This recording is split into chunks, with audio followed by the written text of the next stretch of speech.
안녕하십니까? 기도의 저녁에 하나님 앞에 기도하기 위해서 하나님의 집에 올라오신 우리 모든 사랑하는 대학교회 성도님들을 주님의 이름으로 환영합니다.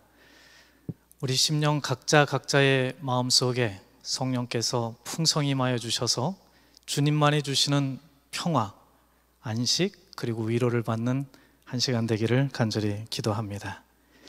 저는 오늘 이 시간에 마음속 깊은 곳에서 들리는 슬픈 소리라고 하는 제목으로 하나님의 말씀을 함께 묵상하기를 원합니다. 본문의 말씀 마가복음 5장 1절에서 5절에 있는 말씀입니다. 제가 봉독하고 여러분들은 눈으로 함께 읽으셔도 좋겠습니다.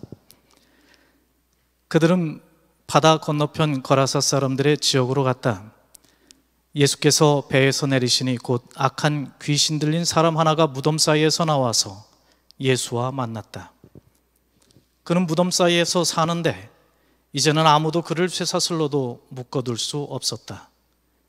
여러 번 쇠고랑과 쇠사슬로 묶어두었으나 그는 쇠사슬도 끊고 쇠고랑도 부수었다. 아무도 그를 휘어잡을 수 없었다. 그는 밤낮 무덤 사이나 산속에서 살면서 소리를 질러대고 돌로 제 몸에 상처를 내곤 하였다. 여러분은 이런 사람을 만나본 적이 있습니까?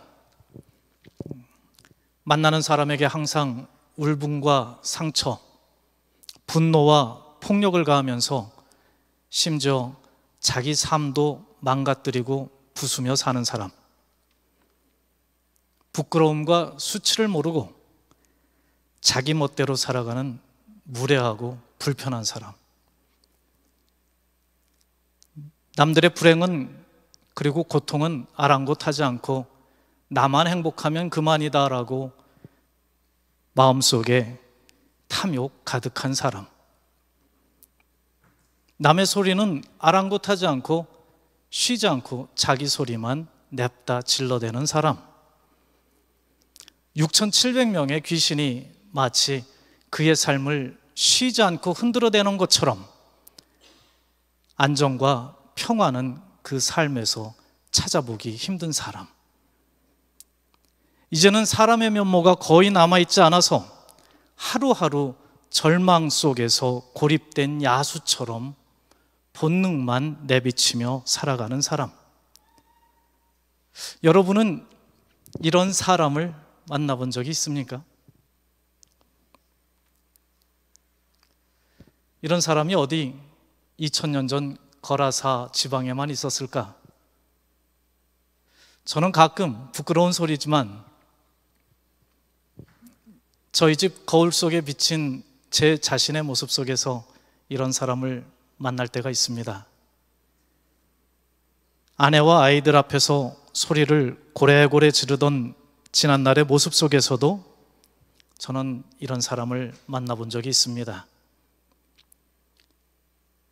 술만 먹으면 짐승처럼 되어서 손에 칼을 들고 죽이겠다고 부인을 쫓아다니던 믿지 않던 어떤 집사님의 남편의 얼굴 속에서도 저는 이런 사람을 만나본 적이 있습니다. 사단에게 완전히 사로잡혀서 부서지고 상하면서도 멈추지 못하고 추락하기를 계속하는 사람들이 어디 한둘 뿐일까? 멈추지 못하는 험담 그리고 뒷담, 멈추지 못하는 불평, 멈추지 못하는 불륜, 멈추지 못하는 탐욕과 탈선. 이런 사람을 만나면 우리는 어떻게 할까요? 여러분은 이런 사람을 만나면 어떻게 합니까? 모두가 기겁을 하고 도망치는 그 사람에게서 왜 예수님은 도망치지 않으셨을까? 지옥의 불쏘시개로 쓰려고 만들었다고 비아냥거리며 부정한 이방인의 동네 거라사 사람, 심지어 한 가족같이 살아온 같은 동네 사람들조차도 멀찍이 거리를 두면서 상종해주지 않는 사람, 인간미라고는 남아있지 않은 야수 같은 사람. 그런데 왜 예수님은 이런 사람에게서 물러서지 않고 오히려 한 발자국 더 가까이 다가가 주셨을까요? 엘렌 화이트는 그 이유를 예수님의 마음씀에 있다고 말해주고 있지요. 예수님은 지금 방금 뚫고 온 그 한밤중 폭풍 치던 바다의 그 흑암보다도 훨씬 더 어두운 이 사람의 마음속 깊은 곳에 있었던 어렴풋하지만 가냘프지만 미약하지만 그가 드리고 있는 기도와 그 갈망, 그것을 못 본 척, 못 들은 척 할 수 없었기 때문에 예수님은 도망칠 수 없고 오히려 그에게 가주었다고 말하고 있습니다. 아이를 키우다 보면 가끔 여러분도 그러셨죠? 아이의 입에서 툭툭 튀어나오는 말들 때문에 마음이 아플 때가 있었어요. 사춘기 갈등이 치열할 때 아이에게서 이런 말들이 툭툭 튀어나옵니다. 아빠가 뭔데? 내가 뭐 어쨌다고? 이럴 거면 왜 낳는데? 왜 낳아놓고 나한테 뭐라고 해?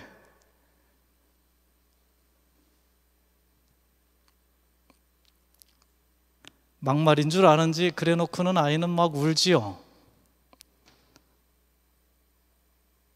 아이도 마음이 크느라 그런 겁니다. 그런데 그런 아이의 모습을 보면 화가 나야 되는데 눈물이 나죠. 마음은 저 녀석이 아픈데 눈물은 제 눈에서 흐르는 겁니다. 그 녀석 마음속에서 들리는 소리를 들을 수 있기 때문에 그래요. 그 말은 반대로 얘기하면 그렇잖아요. 나도 힘들다고요. 나도 아프다고요. 나도 누가 좀 도와주면 좋겠다고요. 나도 구원이 필요하다고요.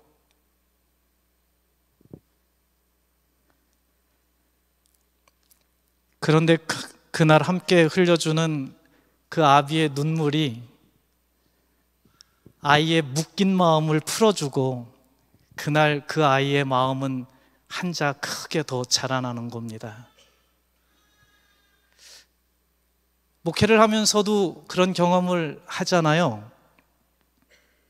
신방을 하다 보면 집사님들 입에서, 장로님들 입에서 툭툭 이런 말이 튀어나와요. 이제 하나님 다 소용없습니다. 아, 진짜 하나님 살아계시다면 왜 나한테, 왜 우리 아이에게, 왜 우리 집에 이런 일이 일어날까요? 그만 믿으렵니다.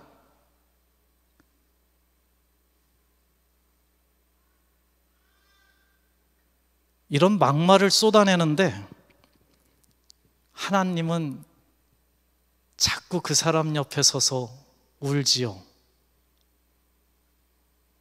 그에게 도망치지 않고 항상 하나님은 한 발짝 더 그 사람에게 다가가 주시죠. 일본의 섹스피어라고 불리는 나스메 쇼세키가 쓴 그의 책 나는 고양이로서이다 라고 하는 책에 보면 이런 문장이 나옵니다. 무사태평하게 보이는 사람들도 마음속 깊은 곳을 두드려 보면 어딘가 슬픈 소리가 난다. 마귀에 사로잡혀서 쏟아내는 그 막말 속에서도, 막대먹은 행동들 속에서도 예수님은 어렴풋하지만 미약하지만 그의 내면에서 소리치는 진정한 기도를 못 본 채, 못 들은 채 하지 못하는 아버지이시죠. 마태는 자신이 만난 예수님을 상한 갈대를 꺾지 아니하시며 꺼져가는 심지를 끄지 않는 분이다라고 소개하고 있습니다. 그렇잖아요. 세상은 상하여 쓸데없으면 그냥 꺾어버리고 말잖아요. 다 타서 가망이 없으면 그냥 꺼버리고 맙니다. 이런 경험들은 비단 직장에서, 학교에서 매일 하는 경험들이기도 하지만 심지어는 교회에서도 당하는 경험들이기도 하지요. 하지만 마태는 자기가 만난 하나님은 절대로 그런 하나님이 아니라고 강하게 얘기하고 있는 겁니다. 내가 아는 하나님은 갈대의 상처를 보면 먼저 치유부터 하시는 하나님이라고. 하나님은 한 톨의 빛이라도 그 마음에 남아있다면 살릴 때까지 절대로 포기하지 않는 하나님이시라고. 하나님의 사랑은 이길 때까지, 살릴 때까지 절대로 포기하지 않는 사랑이라고 간증하고 있죠. 마태는 왜 이렇게 힘주어 이런 하나님을 얘기하는 걸까요? 이스라엘 사람들이 이방인보다 더 미워하고 증오하던 사람, 거리를 두고 절대로 가까이 하지 않던 사람, 무슨 말을 해도 믿어주지 않는 사람, 그를 향해서 쌍욕을 해도 미안함을 느낄 필요를 갖지 않던 사람, 그 사람이 바로 세리였던 마태 자신이었었습니다. 그런데 그의 마음속 깊은 곳에서 아무도 듣지 못하게 매일매일 읊조리던 그 가냘픈 기도와 소원, 마태라는 이름의 뜻에 걸맞는 하나님의 선물 같은 삶을 나도 살고 싶다. 이제는 나도 하나님을 가까이에서 손잡고 걸어가고 싶다. 그분이 세상에 주는 선물이 나의 삶이면 참 좋겠다. 그 기도와 소원을 못 들은 채 하지 않으시고 다가와 주셨던 분이 바로 예수님이셨기 때문이었습니다. 그 예수님을 만나고 나서 진정한 새 삶의 변화가 무엇인지를 마태는 경험했지요. 거라사 광인과 예수님의 만남의 이야기는 이렇게 마무리되고 있습니다.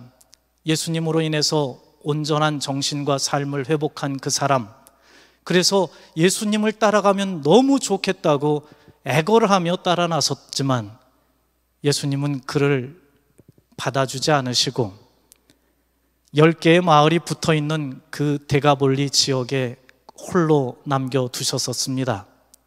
그리고 예수님은 떠나가셨죠. 그런데 이 이야기의 반전은 조금 더 가면 나옵니다. 예수님을 거절하며 쫓아내보냈던 그 마을에 예수님이 다시 돌아오셨을 때에는 온 동네 사람들이 이번에는 모두 나와서 기쁘게 예수님을 맞이하지요. 그리고 그분을 영접하고 그분의 이야기에 귀를 기울입니다. 선교 훈련도 신학 수업도 제자 훈련도 받아본 적이 없었던 그 사람이 어떻게 이렇게 자신의 가족, 친구, 이웃, 그것도 심지어는 자신에게 적대적으로만 대했던 그 사람들을 예수님께로 모두 이끌 수 있었을까?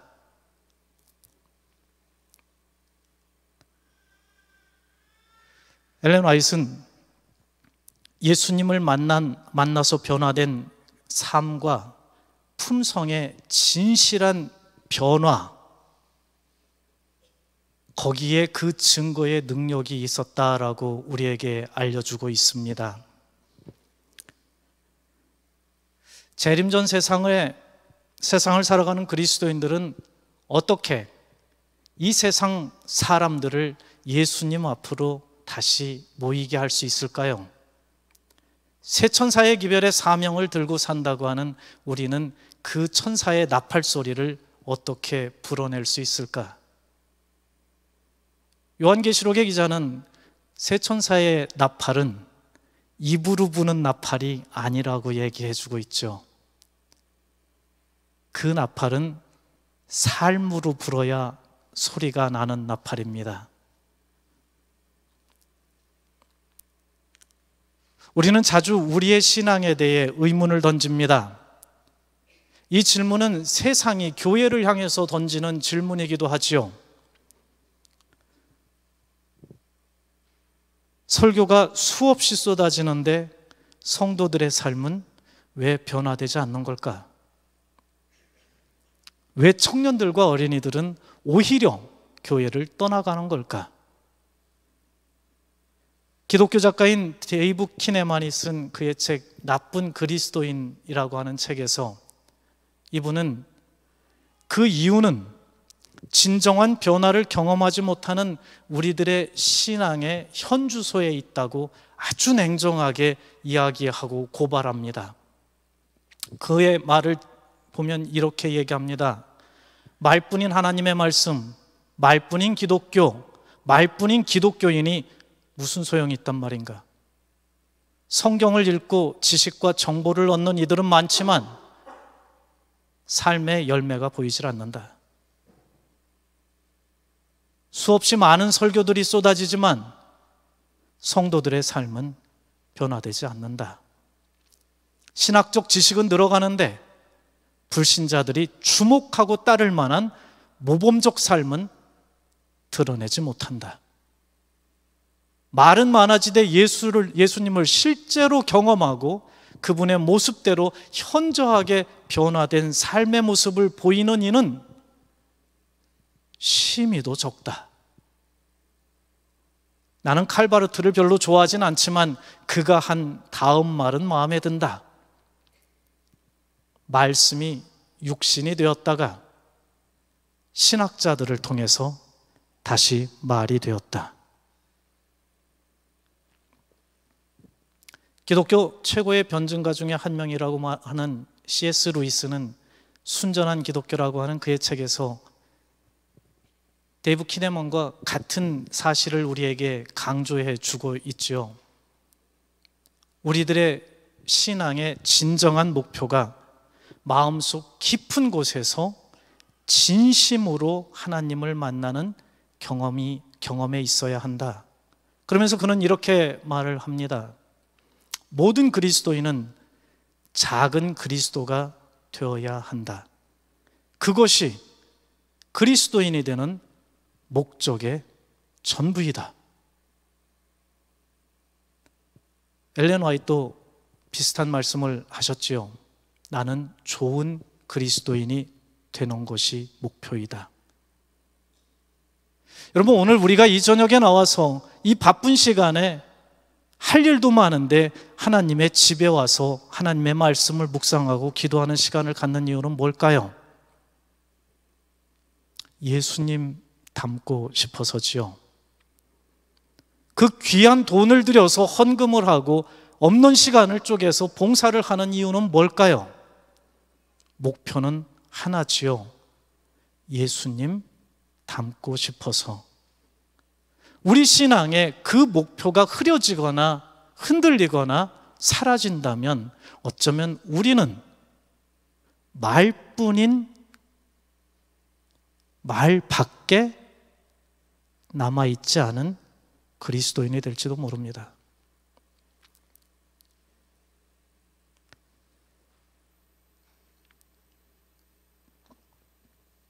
오늘도 예수님은 저와 여러분의 마음속 깊은 곳을 두드리면서 어디서인가 들리는 그 슬픈 소리를 못 들은 채, 못 본 채 하지 못하시고 거라사 광인에게 한 발짝 더 가까이 다가주셨던 것처럼 우리의 삶에 다가와 주셨습니다. 사단이 사로잡고 있는 마음속에 부는 미친 바람 때문에 기도가 입 밖으로 새어나오기도 전에 우리는 또 넘어지고 또 실패한다고 해도 성경은 우리에게 분명하게 말씀해 줍니다. 예수님은 그 나약한 기도 소리라도, 그 나약한 갈망이라도 그것을 찾아 우리 앞에 와 서 주신다고 말입니다. 미국의 저명한 사회심리학자인 브레네 브라운은 우리가 마음을 열고 내면의 연약함을 드러내려면 그럴 만한 용기를 낼 수 있는 그런 상대가 필요하다라고 역설합니다. 사람들은 취약성을 드러내는 것을 두려워하잖아요. 용기가 필요하잖아요. 그런데 그렇게 용기를 내려면 아무한테나 그럴 수 없다는 거지요. 그래도 될 만한, 그럴 만한 사람을 만나야만 비로소 그 용기가 밖으로 나올 수 있다는 거예요. 예수님은 저와 여러분의 연약함을 그대로 드러내기로 용기를 내어도 될 만큼 그렇게 좋은 친구이고 구주이십니다. 울고 분내고 속상하고 억울하고 답답하고 기가 막힌 그 모든 것들을 다 드러내놓고 마음을 열어도 참 그럴 만한 상대가 되어주시는 하나님 아버지인 것입니다. 사단에게 완전히 사로잡혔던 거라사의 미친 사람이 예수님을 영접하고 전혀 새로운 삶을 살았던 것처럼 우리의 삶에도 예수님 때문에 진정한 삶의 변화가 경험되기를 오늘 이 저녁 저는 간절히 기도합니다. 이제 저는 여러분께 다시 한번 묻고 싶습니다. 이런 사람을 마주하면 우리는 어떻게 해야 합니까? 예수님이 나와 함께 울어주셨던 것처럼 우리도 그와 함께 울어줄 수 있는 예수님의 마음으로 살아가는 작은 예수들이 되기를 간절히 소망합니다. 예수님이 나를 대해 주셨던 것처럼 딱 그만큼만 우리도 다시 남은 3일의 시간을 우리의 캠퍼스에서, 오피스에서, 가정에서 살아갈 때에 그렇게 타인을 예수님의 마음으로 대하며 살아가는, 그래서 우리의 삶이 불어대는 그 나팔 소리 때문에 나를 그렇게 미워하던 그 사람조차도 예수님께로 나아오게 할 수 있는 변화된 능력을 가지고 살아가는 우리 작은 예수들, 성도님들 되기를 주님의 이름으로 축원합니다. 기도하겠습니다. 참 좋으신 하나님 아버지, 우리의 연약함, 그 많은 약점들에도 불구하고 사람들이 가끔은 가까이 하기도 싫어하는 내 모습에도 불구하고 가까이 오셔서 나의 소리를 들어주심으로 인해 감사합니다. 나와 함께 살아가는 그 사람에게조차도 들려지지 않는 마음속 깊은 곳 그 슬픈 소리를 주님 들어주시고 친구가 되어주시고 구주가 되어주시고 아버지가 되어주셔서 감사합니다. 하나님, 이제 남은 시간들을 저희도 예수님처럼 살고 싶습니다. 주님, 정말로 주님을 깊은 곳에서 새롭게 만나게 하시고 진정한 삶의 변화, 말만 남아있는 삶은 되지 않게 우리를 변화시켜 주시옵소서. 새천사의 나팔 소리를 우리의 삶으로 크게 불어서 세상을 하나님 앞에 모이게 할 수 있는 능력의 사람들 되게 변화시켜 주시옵소서. 예수님의 이름으로 간절히 기도드립니다. 아멘.